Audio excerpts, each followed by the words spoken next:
আজকে কেকটা অর্ডার ছিল 1 পাউন্ডের চকলেট কেক। হ্যালো এভরিওয়ান, আসসালামু আলাইকুম, welcome back to my new another video. This is আন্না। কি অবস্থা, সবাই কেমন আছেন? আই হোপ সবাই অনেক ভালো আছেন। এখানে আমি কেকটাকে ক্রাম কোটিং করে ফ্রিজে রেখে দিয়েছিলাম। তারপরে আমি কিছুক্ষণ পর বের করে এখন আমি ক্রিম দিয়ে নিয়েছি। ক্রিম দিয়ে আমি ফিনিশিংটা দিয়ে নিব।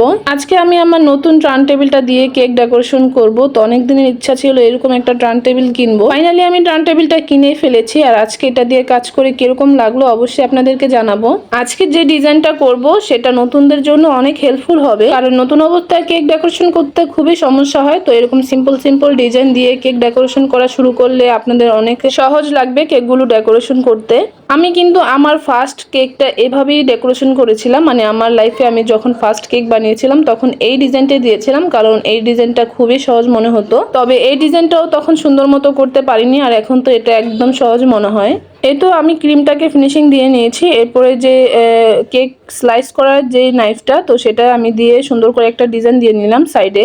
তো এইভাবে ডিজাইনটা দিলে আপনাদের দেখা যায় ফিনিশিংটাও তেমন একটা দিতে হয় না। তো নতুনদের জন্য এটা খুবই সহজ। তো এইভাবে ডিজাইনটা দিলে আপনাদের ফিনিশিংটাও তেমন একটা আনতে হবে না। এরপরে হলো উপর থেকে আমি একটু সুন্দর করে ফিনিশিং দিয়ে এখন হলো আমি বোর্ডটাকে পরিষ্কার করে নিচ্ছি, মানে সাইডে যে ক্রিমগুলো লেগেছিল সেটা সুন্দর করে পরিষ্কার করে নিচ্ছি। আর অফ ক্যামেরায় আমি সুন্দর করে গানাশ বানিয়ে নিয়েছিলাম। এরপরে হলো আমি গানাশটাকে একটা পাইপিং ব্যাগে নিয়ে নিয়েছি, আর কিভাবে উপর থেকে আমি দিচ্ছি আপনারা দেখে বুঝে নেন। তো এভাবে দেওয়ার পরে চারো সাইড থেকে আমি সুন্দর করে চকলেট গানাশ দিয়ে ড্রিপিং দিয়ে নিয়েছি। তো এরপরে হলো আমি আরেকটা ডিজাইন করব। তো এখানে একটা শাসলিকের কাঠি নিয়ে আমি সুন্দর করে এভাবে একটু টেনে টেনে দিব। তো টেনে টেনে দেওয়ার কারণে এখানে সুন্দর একটা ডিজাইন হবে। তো নতুনদের জন্য এই ডিজাইনটা আমার কাছে মনে হয় খুবই সহজ। আপনারা এইভাবে কেক বানিয়ে ট্রাই করে দেখতে পারেন। তো আমার ফার্স্ট কেকটা আমি এভাবেই ডেকোরেশন করেছিলাম, তবে তখন একটুকু সুন্দর হয়নি, মানে ফার্স্ট টাইম বলতে কথা আর কি। ভুল থেকে মানুষের শেখা, মানে ভুল হতে হতে একসময় মানুষ এক্সপার্ট হয়ে যায় সব কিছুতেই।